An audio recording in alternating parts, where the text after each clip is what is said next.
Halo sahabat Sonora, senang sekali di kesempatan hari ini kita bisa berjumpa kembali tentu saja di program radio talk show. Dan seperti biasa, saya Gorda Gerlandia siap menemani Anda sampai 1 jam ke depan.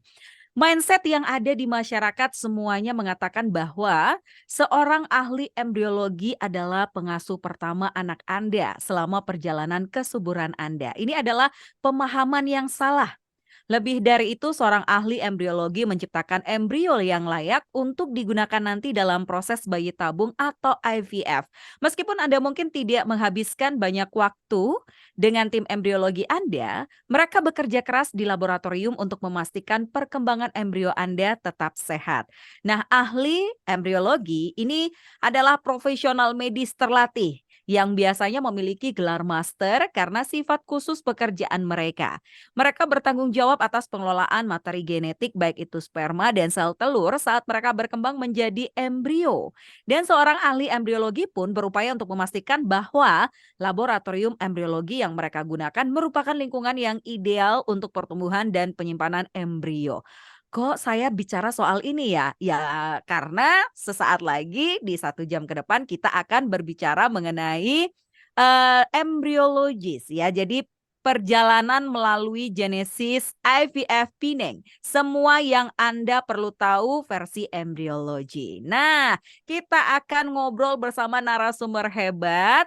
Beliau sudah terhubung bersama dengan kita. Kita sapa dulu ya satu persatu. Ada Miss Chong Xiu Ying, Kepala Embriologi Genesis IVF Pineng Malaysia. Halo Miss Halo, Chong. apa kabar semua? Ini kalau untuk sahabat Sonora ya, Miss Chong ini sudah pernah nih siaran langsung di Sonora Surabaya kalau nggak salah 3-4 tahun yang lalu ya Miss Chong ya. Betul, betul, Gitu. ya. Dan hadir juga bersama dengan kita sahabat Sonora, Miss Margaret Wong, Senior Marketing Eksekutif Genesis IVF Pineng Malaysia. Selamat sore, Halo, halo. Miss Margaret. Iya, oke, baik. Halo, Miss Margaret. Dan ya, untuk sahabat Sonora, kita informasikan bahwa kita ini bisa didengarkan melalui streaming audio di sonora.co.id Play Surabaya. Dan kita juga bisa dilihat secara visual di live YouTube account Sonora Surabaya.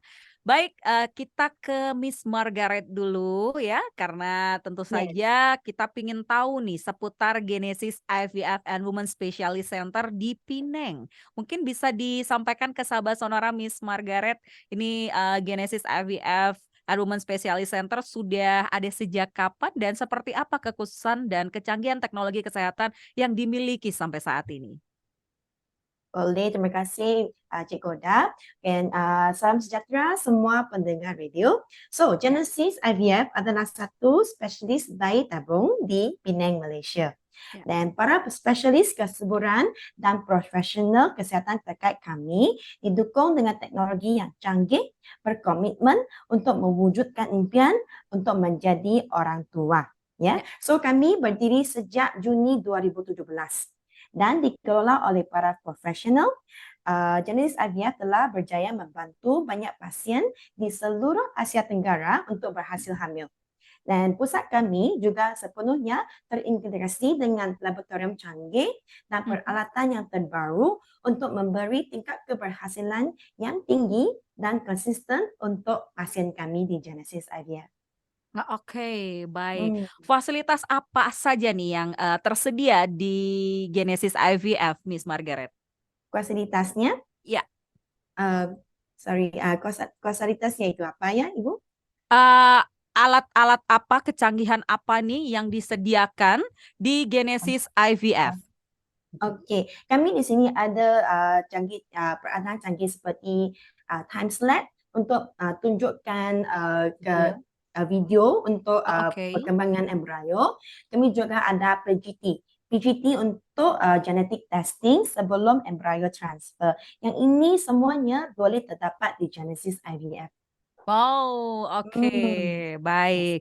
Thank you, Miss Margaret untuk penjelasannya. Nah, karena Silakan. tadi Miss Margaret sudah menyebutkan mengenai fasilitas embriologi yang ada di Genesis IVF, kita langsung beralih ke Miss Chong. Nah, Miss Hmm. Chong, boleh Hai. informasikan ke Sabah Sonora berapa lama nih sudah Miss Chong menjadi seorang ahli embriologi?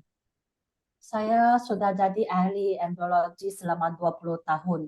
Wah, ini memang Wah, menunjukkan saya tua lah. luar biasa dedikasinya Miss Chong ya, 20 tahun. 20 Wow. tahun. Ya. Oke, kebahagiaan yang paling Miss Chong rasakan nih selama menjadi seorang ahli embriologi. Boleh membantu pasien kami couples dapat baby, baby yang Oke, sehat dan, ya, dan bila mereka bawa baby balik untuk mengunjung kami, ya. send kami foto, dan memang kami rasa happy. Hmm. Wow, oke, oke, baik.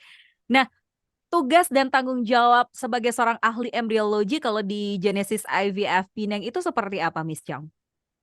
Eh, untuk ahli embryologi kan so kita kena jalani proses laboratory punya work, so kena semen analysis, kena buat ICSI, culture. Lepas tu Oke. yang untuk saya, kerana saya ialah senior, so saya juga Mhm. kena train Ya. embryologi kami yang baru supaya boleh lain kali boleh bantu lagi lebih banyak orang. Ya. Semua ini, ya. Mhm, oke. Miss Yong boleh dijelaskan tahapan perkembangan embrio nih, mulai dari pembuahan sampai dengan pembentukan blastokista atau sudah dalam bentuk bulat berongga, Miss Yong? Okay. So setelah sperma dicampur dengan sel telur, so satu Ya, proses persenyawahan atau saya rasa di Indonesia panggil pembuahan akan ya. berlaku. Tapi macam mana kami tahu ini pembuahan atau persenyawahan akan berlaku? Kami akan cek. Kami cek kalau ada muncul dua nukleus. So kalau ada muncul dua nukleus ini bermaksud normal persenyawaan. Okay? Kadang-kadang Ya. kami akan nampak tidak ada nukleus. Ini bermaksud persenyawaan sudah gagal. Atau Hmm. kadang-kadang juga kami akan nampak satu atau tiga atau lebih daripada tiga nukleus, ini semua adalah tidak normal. Oh. Persenyawaan yang tidak normal. So ini mungkin akan terjadi.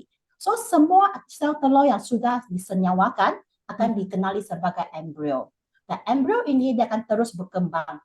So dia akan membahagi jadi 2 sel, 4 sel, 8 sel dan seterusnya sehingga ke hari keempat dia akan jadi semua sel itu dia akan cantum dan bergabung. Lepas tu dia akan satu hole, satu lubang akan create di tengah-tengah. Lepas tu dia Mhm. akan slowly penuh dengan air. Dan pada masa itu semua sel ini dia akan group kepada dua jenis sel, iaitu Mhm. ICM cells dengan TE cells. Nah, ICM cell ini sebenarnya adalah sel yang akan pada masa depan dia akan jadi baby cells. Yang kita lah, Oh. okey dah kita.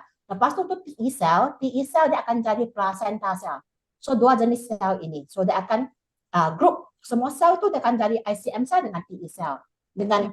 munculnya dua jenis sel ini, bermaksud embrio ini sudah jadi blastosis. Dan Hmm. di center kami akan culture semua embrio sampai ke blastosis. So dia ambil Oke. lebih kurang masa 5 atau 6 hari di Ya. dalam laboratory. Oke, oke, baik. Nah, masa proses embrio ini berkembang itu apakah berbeda-beda atau memang ada waktunya, Miss Chong? So dia akan berbeza-beza dan bergantung kepada ada sedikit embrio dia akan berkembang dengan cepat sikit, ada slow sikit. Oke. Tapi selalunya pada hari ke-5 atau 6 atau 7 dia boleh form blastosis. Tapi Mhm. macam tu, dia akan chance kalau kamu embrio ini dia form blastosis pada hari ke-5, bermaksud kemungkinan high chance embrio ini ada normal.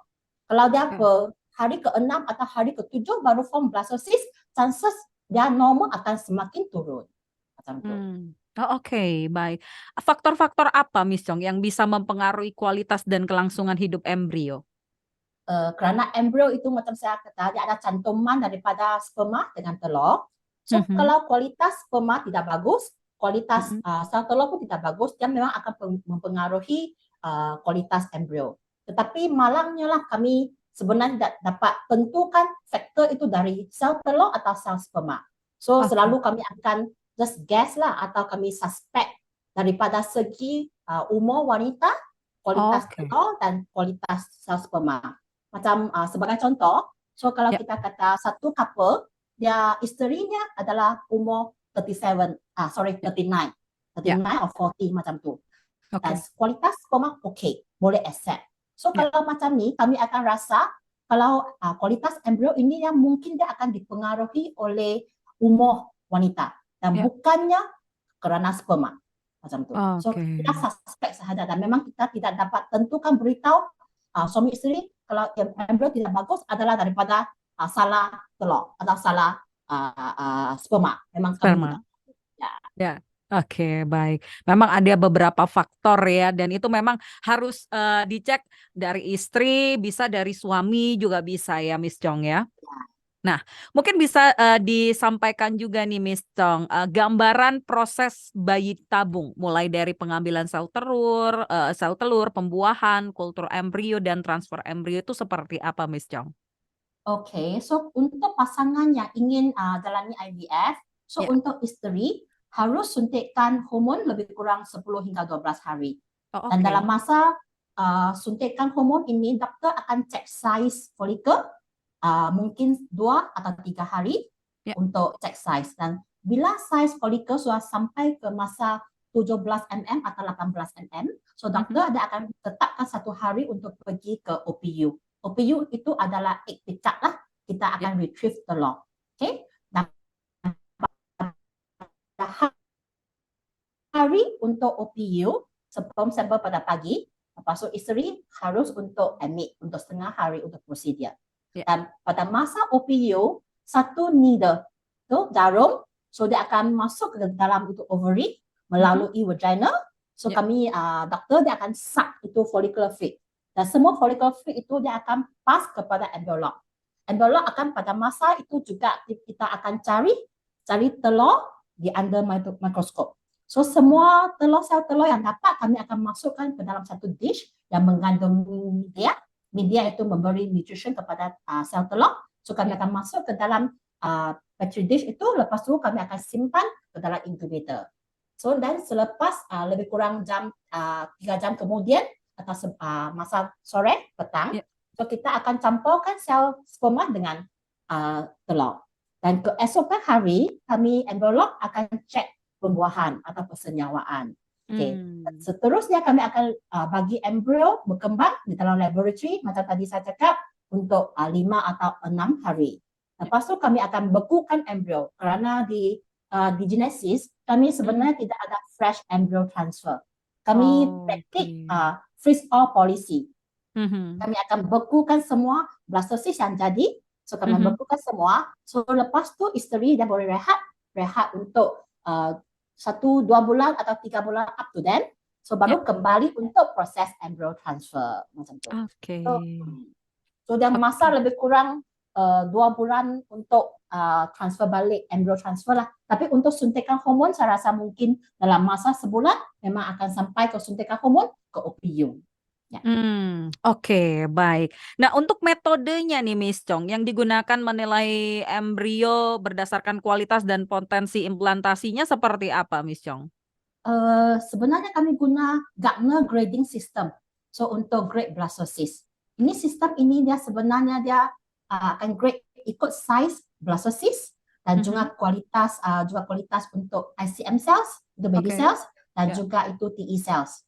So kami akan ikut macam contoh, selalu kita kata 4AA, 4AA atau 4AA saya rasa di Indonesia. 4AA. Ya, di Indonesia 4AA. So 4 bermaksud ini embryos blastocyst ini sudah fully expanded blastocyst. Dan AA, alfabet yang pertama itu rujuk kepada baby cell ICM. Alfabet yang kedua itu rujuk kepada TE cells. So, for AA bermaksud untuk baby cell dengan placenta kedua-duanya adalah good grade, bagus, AA.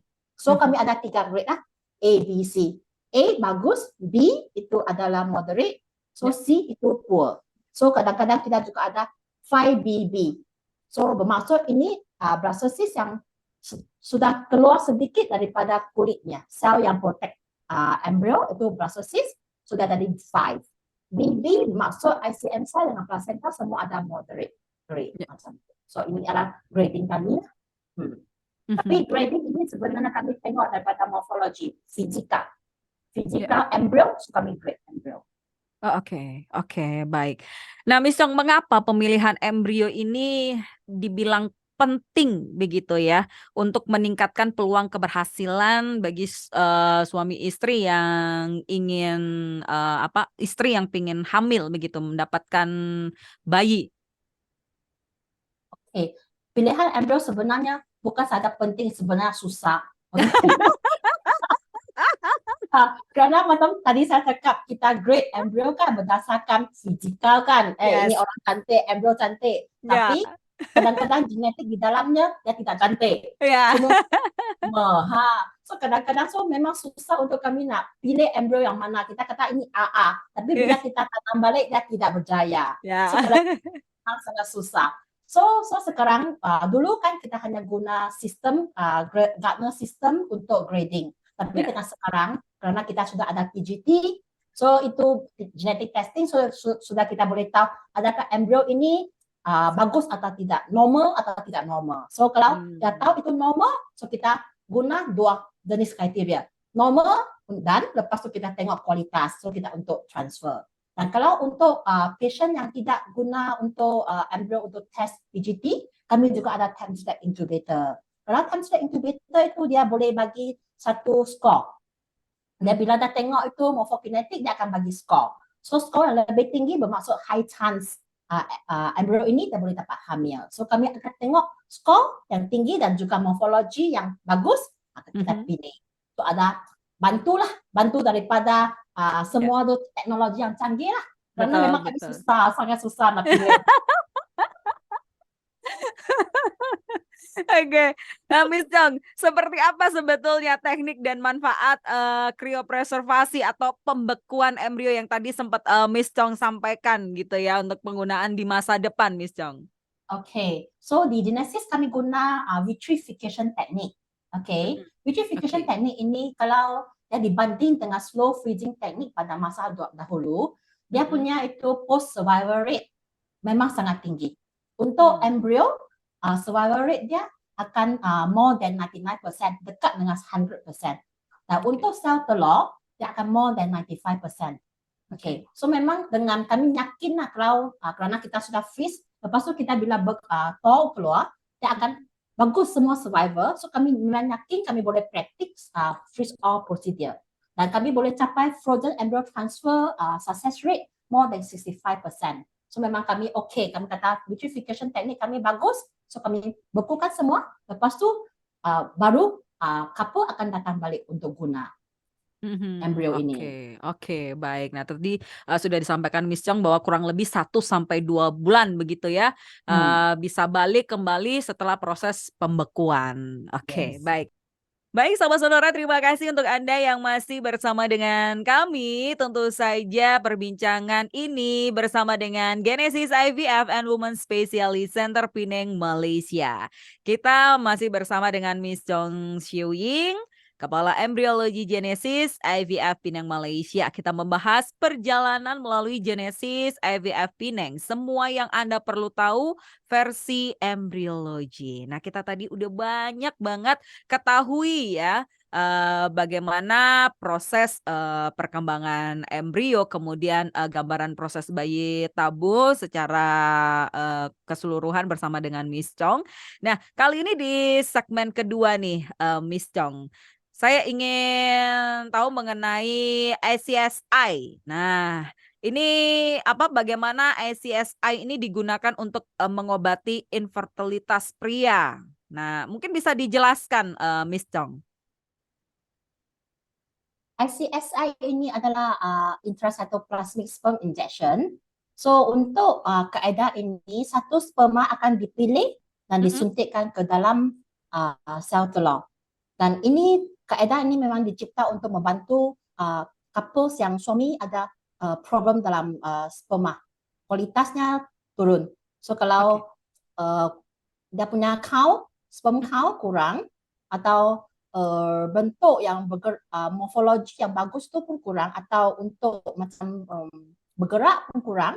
So ini memang bantu mereka. Dan juga untuk bagus untuk patients yang ejaculation tidak ada sperma, exospermia, dan mereka boleh dapat itu sperm daripada testis hilang. So untuk kaedah ini sih memang dah bantu banyak untuk couples yang sebegini.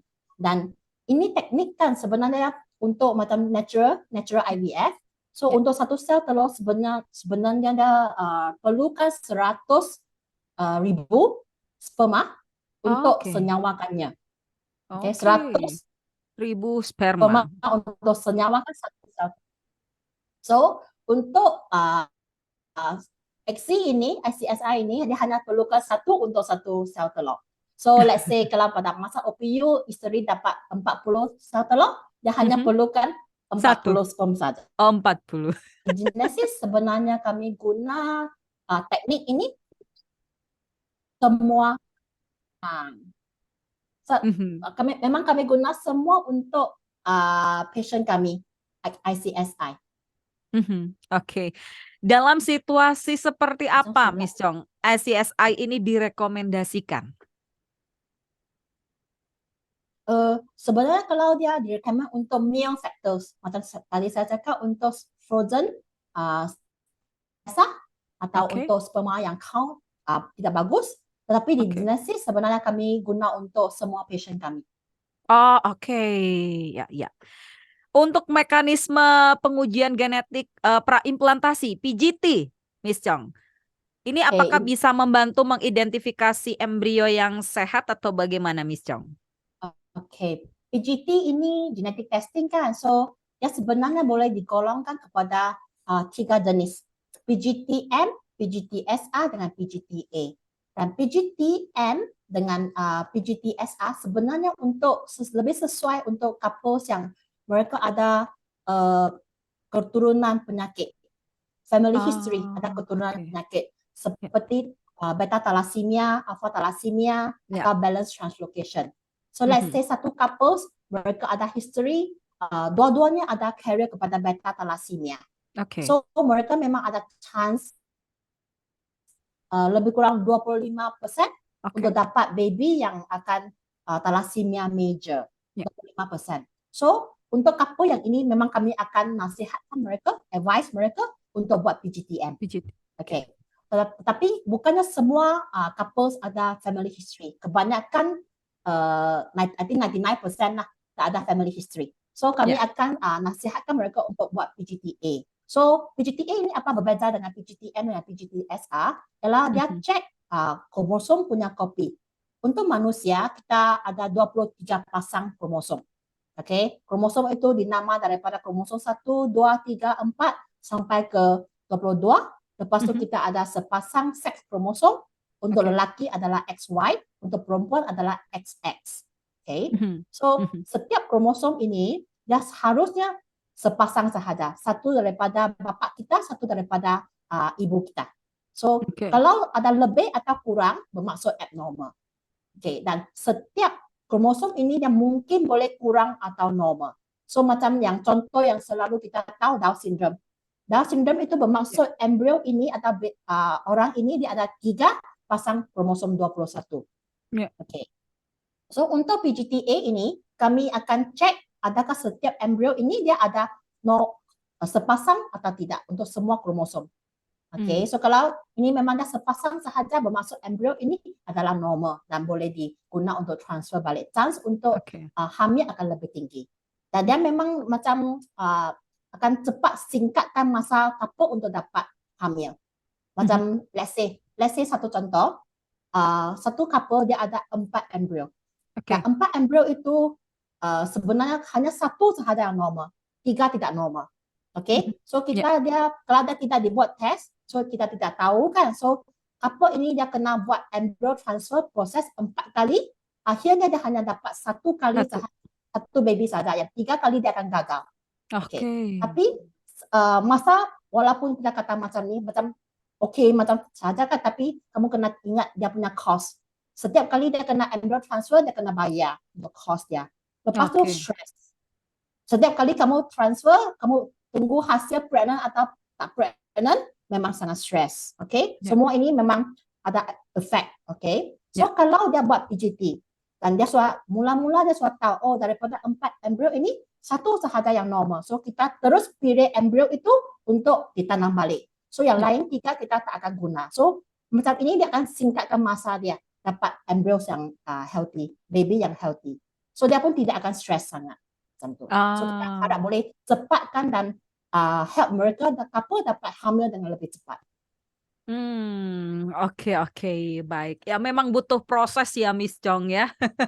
Ya, proses yang lama kalau tak test Ya. kan kena buat 4 kali transfer macam tu. So setiap kali 2 bulan rehat. So 1 Ya. tahun lah baru boleh buat dapat satu baby. Ya, so memang sangat lama. Oke. Baik.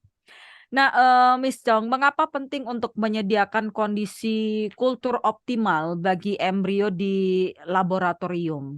Kemudian bagaimana ahli embriologi ini memastikan kesehatan dan pertumbuhan embrio ini selama kultur itu, Miss Chong? Oke. So kita imagine, so Ya. itu embryology laboratory adalah satu rahim yang besar. Ya. Oke. So Oke. untuk embrio selalu kalau naturally alami dia akan tinggal di dalam badan kan. So Ya. suhu dia 37 degree Celsius. So di dalam laboratory juga kita akan sediakan incubator yang selalunya temperature pun 37 degree Celsius dan kita akan control. So supaya dia memang macam badan ibu. Okay. Lepas tu kalau di dalam badan ibu juga di dalam rahim dia juga akan ada certain pH. So incubator itu dia juga akan disupply, dia akan di-equip dengan gas untuk memastikan media di dalamnya akan sentiasa maintain pada pH yang sedia untuk embrio untuk dia berkembang. Okay. Dan embrio juga perlukan tenaga, nutrients di dalam rahim. Kan naturally dalam rahim memang ada nutrients untuk dia. So di dalam laboratory pun kami akan cuba sama. So kita akan culture embrio di dalam media yang ada sudah sedia. Okay, kita boleh beli yang media. Mereka sudah ada glucose, amino acid, semua benda yang ada yang perlukan untuk embrio untuk terus berkembang akan di dalam media itu. So kita akan bekalkan ini kepada embrio supaya dia terus berkembang. Dan embryolog juga akan sentiasa cek condition semua equipment kami.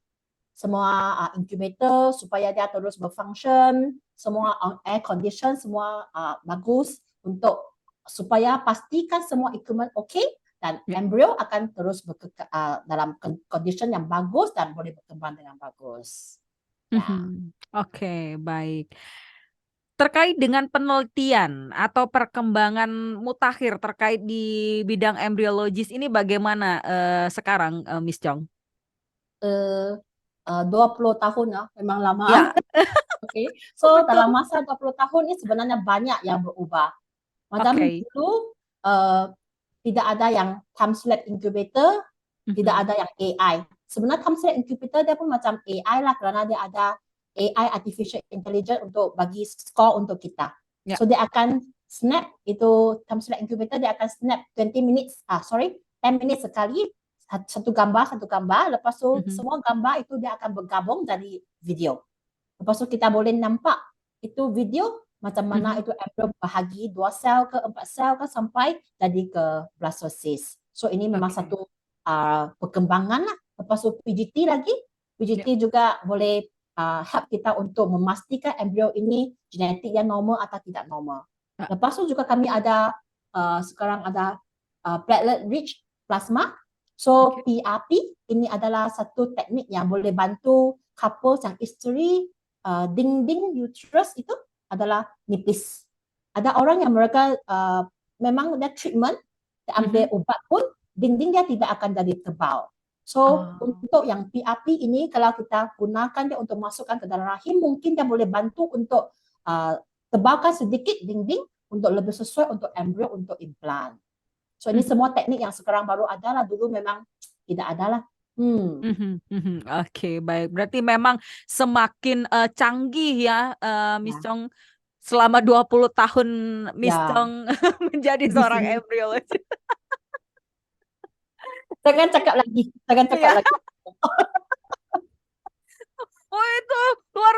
loh, Miss Chong.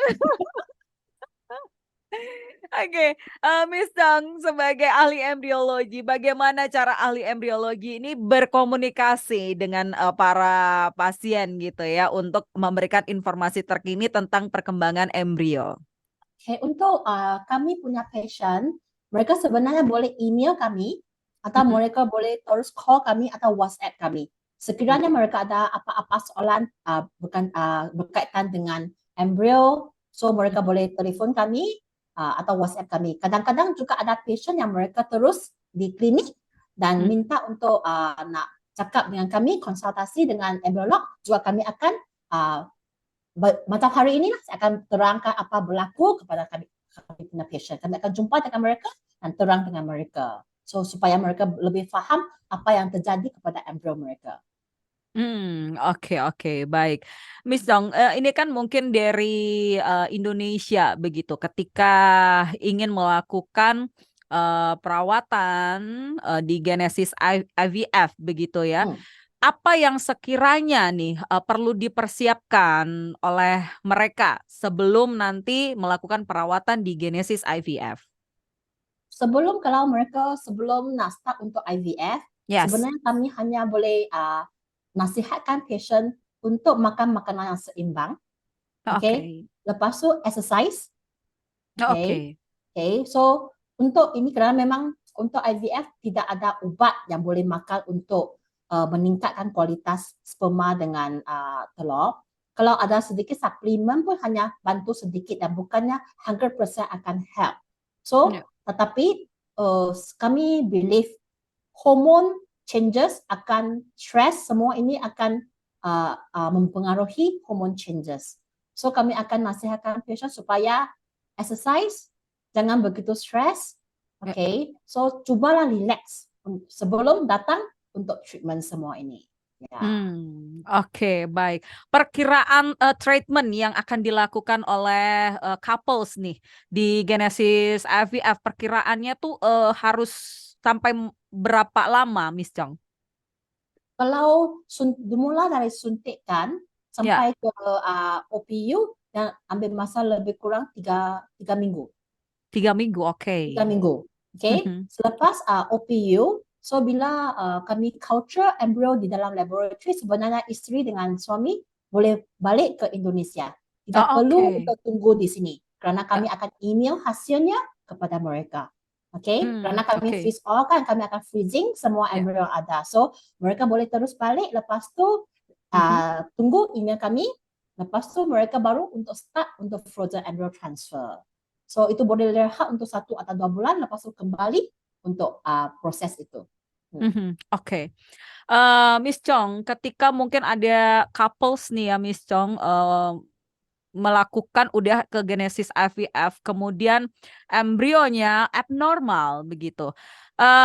Mereka apakah punya kemungkinan lagi untuk melakukan begitu ya IVF ini begitu? Dan berapa lama dari perkiraan begitu ya ketika kegagalan itu yang pertama? Okay. So kalau mereka untuk first IVF treatment sudah gagal, Ya. so sekiranya mereka ingin repeat Ya. ulangi IVF cycle, mereka Ya. boleh rehat mungkin 1 atau 2 bulan. Boleh terus untuk start IVF. Dan kalau kata adakah chances, adakah mereka dapat embryo yang normal untuk next IVF cycle? Betul kan? Ya. Itu Ya. soalan. Ini bergantung kepada umur juga, umur wanita. Kalau kadang-kadang let's say kita kata fact lah ini sebagai kalau untuk umur wanita yang less than 37 umur years old, so chances dapat embryo yang normal, kalau dapat 10 embryo, ada 7 akan normal, 3 tidak normal. Tapi untuk wanita yang lebih daripada 37, so terbalik. 3 dapat daripada 10 telur, 3 yang normal, 7 yang abnormal. Abnormal. Dia akan terbalik. So, kalau ini couples, dia mungkin dia masih 30 years old. So kalau dia repeat lagi, mungkin ada chances. Kadang-kadang hanya cycle pertama mungkin masa itu dia terlalu stres ke atau apa-apa berlaku, so mungkin hormon atau egg yang diproduce pada masa itu, pada cycle itu mungkin tidak bagus. Dan dia untuk next cycle, yang mungkin dia ada embrio yang okay. Okay, untuk young couples lah, young woman lah. Tapi untuk kadang-kadang untuk patients yang umurnya 40 tahun ke atas, dan ini chances akan dapat embrio normal untuk next cycle memang akan rendah lah. Mungkin less than 30% lah boleh dapat. Next cycle boleh dapat embrio normal. Yang ini memang alami lah. Naturally is like that. So wanita punya age kan memang dia akan affect banyak kepada hasil IVF ini. Dan memang kita tidak dapat buat apa pada masa sekarang. Oke. Sebagai ahli embriologi, Miss Chong, selama menjadi ahli embriologi ini, adakah dari pasien yang usianya nih 40 tahun itu bisa berhasil melakukan IVF? Ya. Saya masih ingat saya ada satu patients yang umur 43. Dia dapat twins. 43. Ya, Okay. twins. Baby Twins? girls dan Wow. baby boy. Yes. Karena itu soal lama. Masa itu kami masih transfer embryo dan bukan transfer blastocyst. Kami transfer embryo pada masa itu kadang kami boleh transfer 2 atau 3 embryos. Ya. Dan untuk blastocyst pada masa sekarang selalunya kami akan transfer balik 1 blastocyst saja. Ya. So masa itu dia dulu lah, so dia dapat kami transfer balik 2. So dia dapat twins, 1 perempuan, 1 lelaki. Wow. Over 3 years old. Jadi it's okay begitu ya. Yang penting dicoba dulu, pasti ada Yes. kesempatan. Begitu ya, Miss Chong. Ya, Yang penting coba itu dulu. tadi, jangan stres.